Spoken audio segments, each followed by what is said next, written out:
this one really hurt. Hey yo, I'm just your average bored bookworm with an above average knowledge of Artemis Fowl who has put that knowledge to use, unfortunately. If this is your first video on my channel, hey, I have like 3 others talking about the movie and how bad it is, so go check those out first, please. They kill me inside. This one, it's gonna go over, I guess, the villains of the movie, because they're kind of not the villains of the book. I mean, what? Spoiler, yeah. Haha. God, I hate this movie. A little explanation needs to be said about the books. Normally when you think of a protagonist, they are the good guys, the ones who are fighting for a good cause. They're out there trying to save the princess from the castle and, stuff like that. Even though the princess is in another castle anyway, and that's not the case with Artemis Fowl. Artemis Fowl is not the good guy, yet he is the protagonist we follow. He is undoubtedly in the wrong the entire way through. His goal is to kidnap a fairy and, hold her hostage until Fairy Society pays him gold. And the purpose for this gold is to, 1, keep his family rich, and 2, pay for the expeditions. Beep, beep, beep, beep, beep. Is that how you pronounce that word? God, English is weird. The expeditions to find his father who has gone missing in the Arctic. The second reason is oh yeah, good and noble, trying to find the dad, but then you're it doesn't justify him kidnapping someone. So it's very weird when you think about it. The antagonist would then be, I guess, Fairy Society trying to save their elf that has been kidnapped. That's how it would be. As there's no one person he's up against. He's against the Fairy Society themselves trying to save their officer. The Fairy Society is in the right there, and you kind of kidnapped somebody. And despite this, we still root for Artemis. We know he's in the wrong. We know that he is the actual villain. But you have to look at it from his perspective. We are actually following the villain in the first story, because technically, if you could switched it, the fairies would have been the good guys, and you could have followed, I don't know, maybe Root as he's trying to save his officer, and you would have had your classic story of the good guys saving someone from the bad guys. It's what makes the first book so interesting, and the series in general so interesting, is that you're following a bad guy turning into a good guy. And the movies are no, people might not like him being a bad guy, so let's make him a good guy, but we still want to follow the events of the book, so he's still gonna kidnap Holly, but we have to give him a bad guy. Who are we gonna give him as a bad guy? Aha! And with that, let's go into the first person they decide to use as a bad guy. Is a little elf known as Briar Cudgeon. See, Cudgeon in the books is kind of a bad guy in the first book, I guess. He is a actual antagonist in the second book, but in the first book, it's a little different. He is actually an old friend of our dear Commander Root. They grew up together. They went through training together. Apparently, they had 600 years of friendship behind them. So, despite the fact that there would be people like Foley telling Root, hey, Cudgeons might not be the most trustworthy guy. He seems like the guy who would stab you in the back at one point to get to where he wants. Root would be nah, I trust this guy. But, Foley was right. Cudgeons does decide to betray Root. While they are trying to save Honey, he decides to take advantage of the situation and try to use it to elevate himself. As at this point, he is only a lieutenant, if I remember correctly. He is the leader of Retriever Squad that is there to save Honey, but he is not a commander, and that's what he wants. He wants to be a commander, and he wants a seat on the council. And, he decides that getting to the council, that getting a seat on the council is more important than his friendship with Root.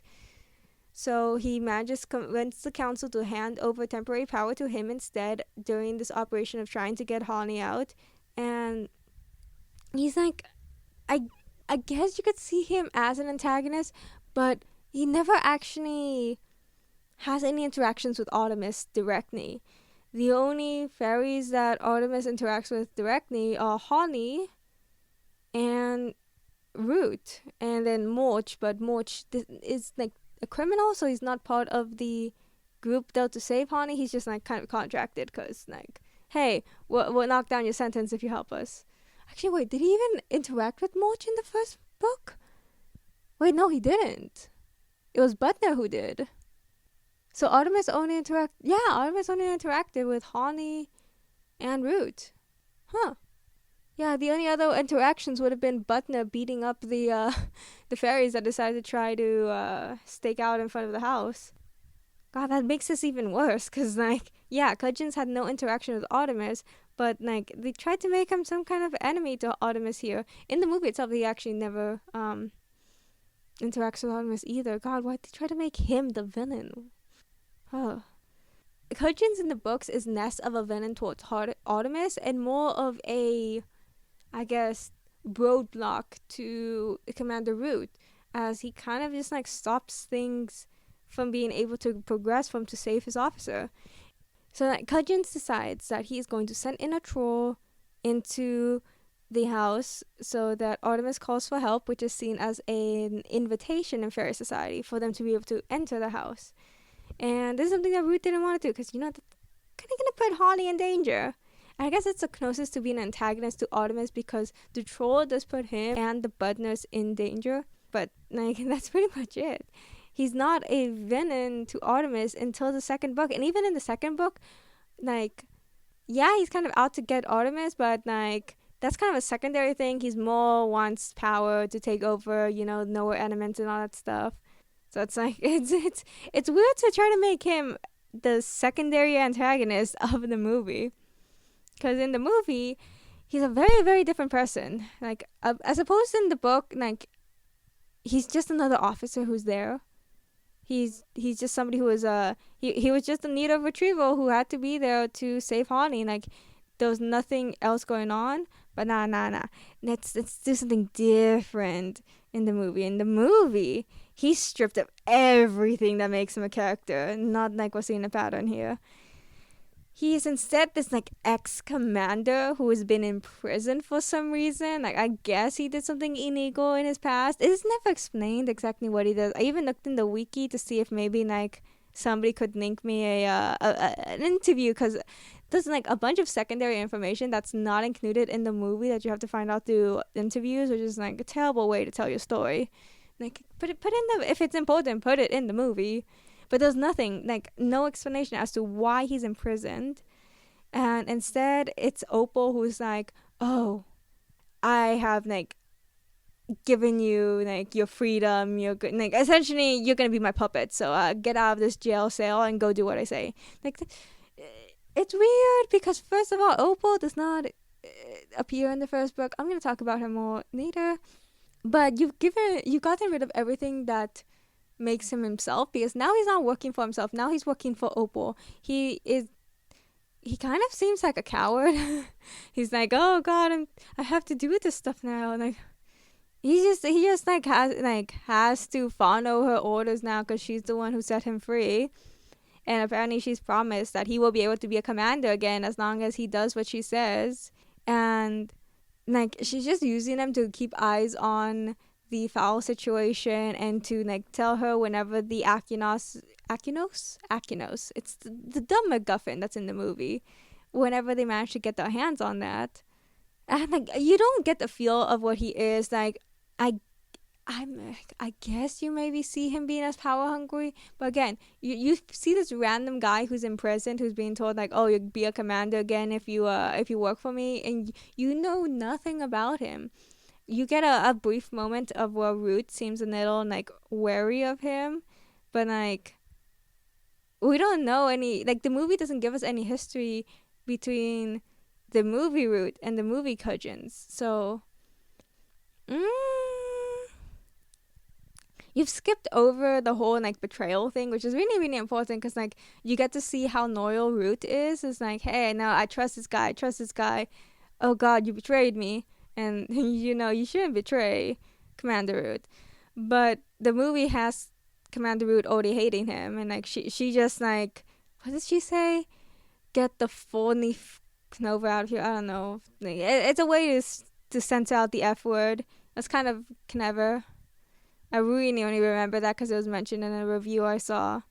And like, why is all the animosity between them? Like, it was really cool to see this guy who's obviously not the most trustworthy being trusted by the commander. Instead, let's make him a puppet. And like, he does some of the same stuff that his book counterpart does. He does somehow take control of the situation at the Fowl Manor. He decides to net a troll noose in there.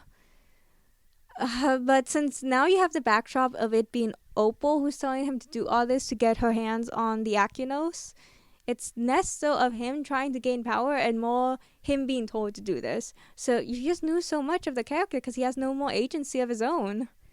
He seems almost more scared of what will happen if he disobeys her than wanting to become powerful. It was a interesting choice to make him the villain. It's, I guess, secondary antagonist. So let's move on to the main antagonist. Is a little lady named Opal Koboi. She doesn't appear in the first book. She's one of the elements they have taken from the second book, as apparently the first movie is supposed to be an adaptation of the first and second book, which honestly would not work for a continuous story as though two separate stories. I don't know why they decided they were gonna do it that way. So what they decided to do instead is take little aspects of the second book and put them in, and she's one of them. As mentioned earlier, they did not want Artemis to really be the villain of this movie, I guess. They wanted him to be likable and a good guy, and like, for some reason, make sure people like him first. Those interviews was just killed my soul. So I guess they decided to pluck the antagonist of the second book and put her into the first. So let's talk about how she is as a character in the second book. She is a power-hungry pixie who decides to team up with Cudgeons to take over the fairies. That's the very basics of it. Cudgeon has been disgraced after the events of the first book because his little attempt to overthrow Root and take his position didn't work out for him. He ends up being demoted. This is when he was demoted, not in the first book where he's in a prison for some reason. And why did they do that in the movie, acting like that happened in the first book? Why? But yeah, so he's been demoted. Opal gets him to team up with her, and they both decide that, hey, let's take over Fairy Society because we both have issues with it. She's incredibly intelligent, but she's also super egoistical. God, I hate English. She takes anything as a slight against her.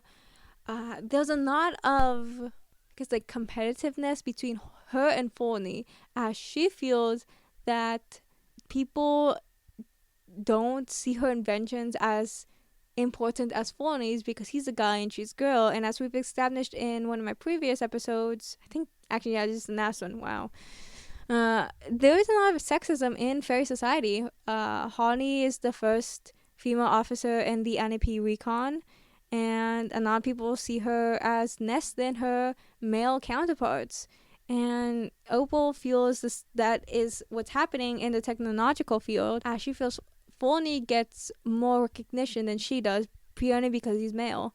Whether this is true or not does not matter, because instead of her trying to go about it, trying to blaze a trail for the rest of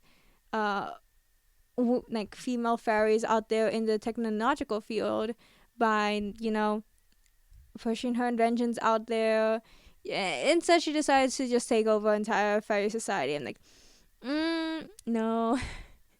you can't prove yourself to be the better person by becoming a dictator. Let's not go that route, Opal. Come on. You're supposed to be smart. And that's the funny thing. Is like she's very intelligent, but she doesn't fully think her plans through because she's so narcissistic and so egoistic. She feels like she is the smartest person in the world, and she feels like any plan she comes up with will work out in the end, which is very ironic because how many plans does she have? She has like 4 different plans across all the books, and they all fail. And it's very, very interesting. I like how she's almost like a foil to Honey, because Honey does like you see her be on the receiving end of sexism in the workforce, and you see how she handles it versus how Opal handles it, and she decides to just go like, I'm gonna become a dictator. I'm gonna become the queen of the fairies. In later book, she actually tries to take over humans too. It's very weird. She essentially believes that since she's the smartest person, they're just gonna crown her queen. Very. And you knew all of that in the movie. Like, first off, why is she in this movie? She, like I said before, she's in the second book, not the first one. Why is she a cloaked, hooded figure the entire movie? She's never seen as a shadowy figure in the books that she's present in. She is seen as a very pretty pixie. So I'm just looking up real quickly physical description of Opal just to make sure I have this right. And it says that she's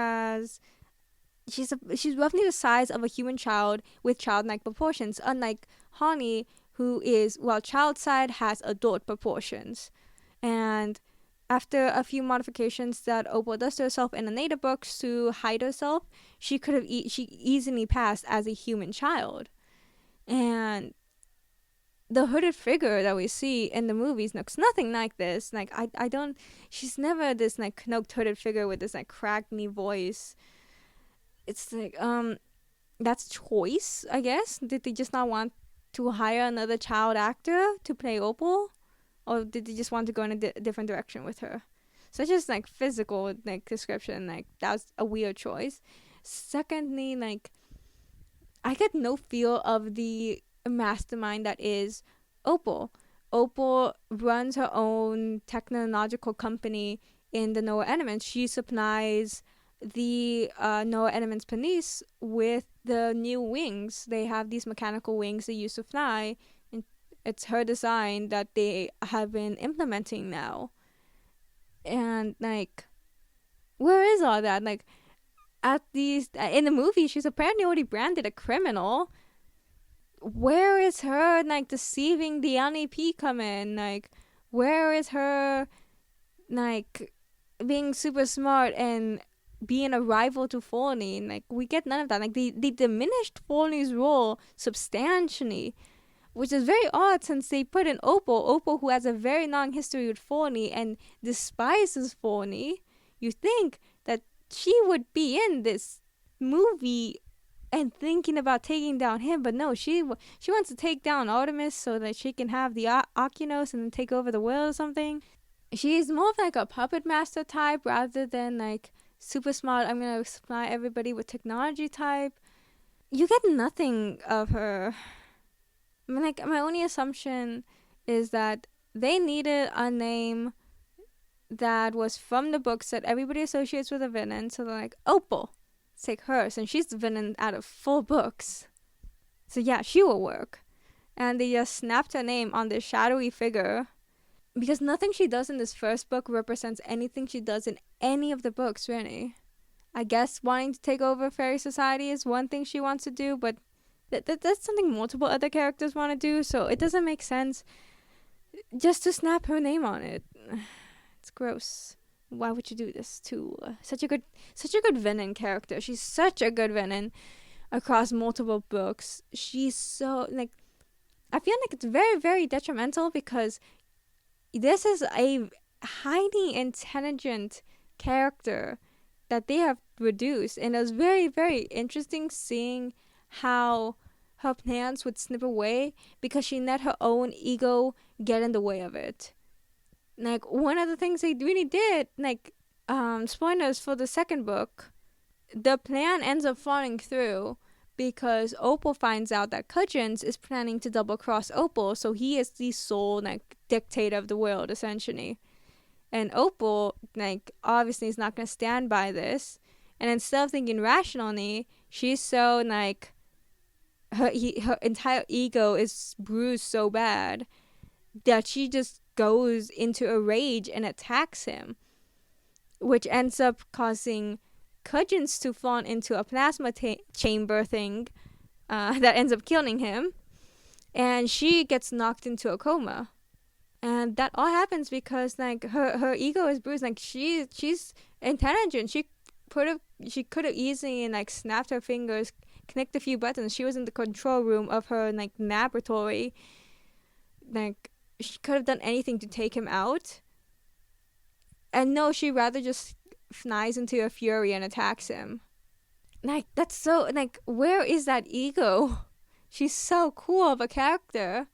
And she ends up using that to her advantage. Like, oh, she gets knocked into a coma. Well, she had a like backup plan in case something went wrong, that included her going into a coma. So it worked out for her. And it's like, give us that. Like, why did you make her like this villain from the start? Why did we not show that she has been deceiving people for so long and that she's been building up this plan to like get back at one of her biggest competitors and take over fairy society? Because like she feels like she should be queen. God, she's so narcissistic, so egoistic, so self-centered. Like, God, it's great. Something else I don't quite understand is, she's not credited as Opal Koboi in the credits. It's shadowy female figure, and it's 3 people who are credited as playing her.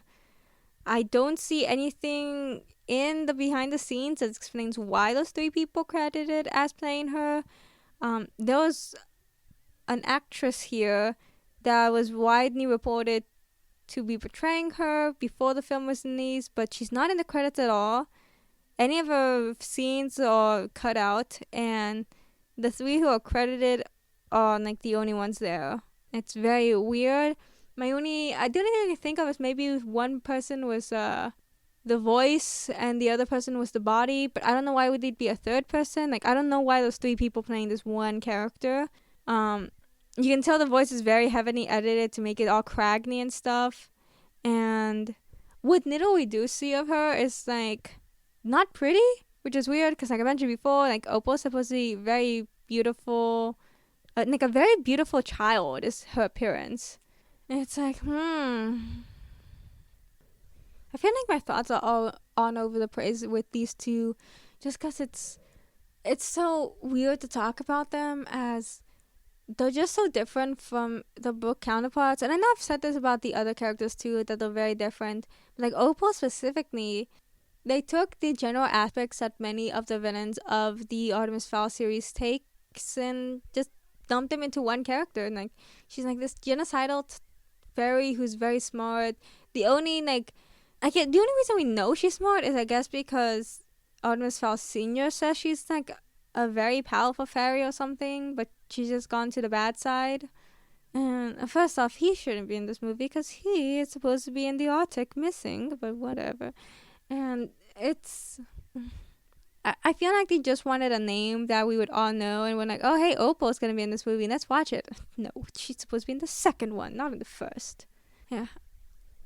I'm sorry if this is like really weirdly rambling and it doesn't make sense, but just I don't understand how the changes got to this point. Like in some of the other ones, I've seen what the domino effect is. They wanted to include more diversity in the film, so Honey's character could not revolve around the sexism in the workforce, as the main aspect of it was her being the only female officer. So let's give her another thing to work for. Let's give her wanting to restore her honor after her dad is seen as a traitor and people are wondering if she's going to go rogue too. And so on and so forth. I can see some of those domino effects. But this one I don't see. Like, I see they wanted Artemis to be the good guy, so they had to put a more, I guess, central antagonist. Somebody who act like a working antagonist, like an antagonist that actually fights against him. Not, they couldn't have fairy society as a whole being the antagonist because they are the good guys, even though they're the ones who are fighting against Artemis in the first book. So they plucked out the two characters who could be antagonists and put them in that place. But the changes they made to Opal after that, I just don't get. Like, they could have kept her as she was in the second novel, but instead they essentially made a whole new character and snapped her name on it. Sounds like another character. Anyway, yeah, like, I don't even remember if they ever referred to her as a pixie. She doesn't look like a pixie. Like, well, most of them don't even look how, like, they should look, but and I don't this one, the domino effect went way hard, because I can't see how they got from, let's give Artemis a real antagonist, a real villain to fight against, and let's make Opal this very unpleasant looking figure who has to keep in the shadows and talk in a crackly voice while holding his dad hostage and making him find the Acunos. I don't know how they got to there. I really don't. And since this was a little shorter than the other 3 videos I've made, I'm going to touch on 2 side characters real quick, just because I noticed this while doing my research for these 2 characters. There are 2 side characters that appear in the first novel that I saw credited in the credits of the movie, and I was like, oh, cool. Like, I guess they like still use the names from the books, like, and there was one character that I saw throughout, like, one actor I saw throughout the movie. I'm like, oh, I think this one is Trouble Kelp, because he's doing like a lot of stuff, and he is an important side character that appears multiple times. The 2 side characters I'm talking about are Trouble Kelp and Chicks Verbal. Now, Trouble Kelp is an interesting one. He is a very close friend of Honey's. Like, they have an entire side story that appears in the Artemis Fowl files, where, like, you can see where, like, the buds of the friendship and respect for each other when you start. He appears in multiple books as, like, someone rather important. And he plays an important role in the first book, as he is part of Retrieval who comes to save Honey. He gets his ass kicked by Butner, but, you know, that's something else. And Chicks Verbal is a sprite, or I should mention Trouble Kelp is an elf. Chicks Verbal is a sprite. Sprites are green with wings, like natural wings. They are not like the rest of the fairies who use mechanical wings.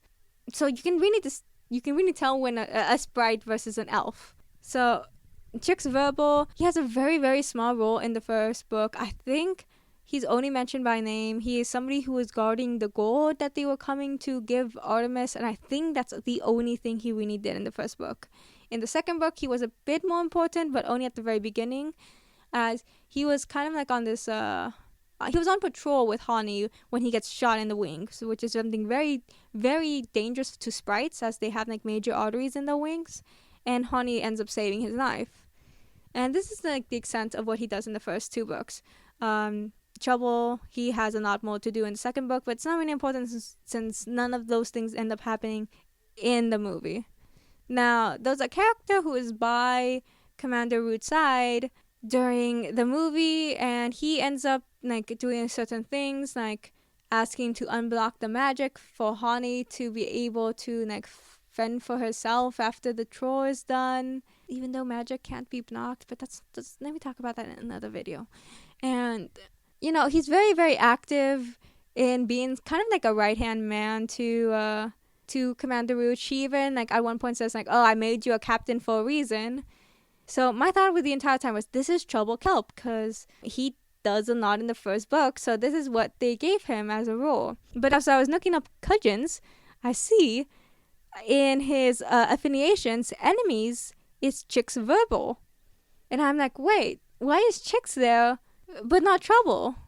They were both on the side of Commander Root, and Trouble was the one who was like super active. Why is only Chicks there? So I click on his name, and the guy I thought was gonna be Trouble is Chicks. I'm so confused because he looks like the rest of the elves, but yeah, he's not an elf. He's a sprite. So not only did they take this side character who had almost nothing to do in the first book and give him so much in this movie that he is, under his affiliations, he is enemies with the secondary antagonist. I don't know what this movie was trying to do with that. I don't know if maybe they're like, oh, he plays a kind of important role in the second book, and since we're pulling from the second book, let's give him more stuff to do. And I don't see the point of this because, like, first off, his name is never said, which is why I thought he was Trouble for so long. I was like, oh yeah, this guy is Trouble. It has to be. Like, who else would he be? God, I hate this so much. It doesn't make sense to me because, like, even at the beginning, Commander Root is like, oh, Kelp Squad and Verbal Squad, you guys do this, that. So, like, you've established that they both exist in the movie universe. So why did you make Chicks the one that's more important than Trouble, who is important enough that he is, like he's, like, a very close friend of Honey? I don't know. I don't understand the ideas that this movie had. And one another thing about side characters, I guess you guys also counts as villains, but there are these goblins that appear very briefly in the Howner's Peak. Did they even actually call it that in the movie? I don't know. But it's very obvious it's meant to be Howner's Peak. Actually, I think they do. I think it's in that thing they do to show the location, whatever. And this is something that just bugs me about the credits that are given to the actors. Is some of them are named, and some of them are not. Like, there's some. Like, it's very weird how they credited some actors, because some of them had names that looked like they could appear in the book, and some of them didn't. And then you had these like some of the goblins were named, and then you have this random goblin one. I'm like, what's the point of that? Why did you name all the goblins but this one? Just name it Goblin 1. And there's some side characters whose names are never said, but they're given names in the credits. Like, what was the point of that? Anyway, that's just a little side thing, since this one was going to be a shorter one, since I'm only talking about two characters. I hope you've enjoyed this little breakdown of, like, the changes between the villains of the book and the movie, because the book didn't really have a villain. Not in the traditional sense, because the villain was technically the good guy, and the good guy was actually the bad guy, and yeah. God, the book was so interesting. Why'd they change that? Oh yeah, money and bad decisions. And directors thinking they know better than a book that sold for millions and stuff. Anyway, I hope you enjoyed this. I hope it was a little cathartic to hear me just rant about how bad these changes are. I do have one more episode of this planned. I want to talk about the actual magic system, because the magic system was butchered. I talked a little bit about the fairies, but I did not talk in detail about the magic system. So hopefully I'll get that one out soon. Yeah, I hope you've enjoyed this. Stay healthy, stay safe, drink some water, and keep a mask on. Bye-bye.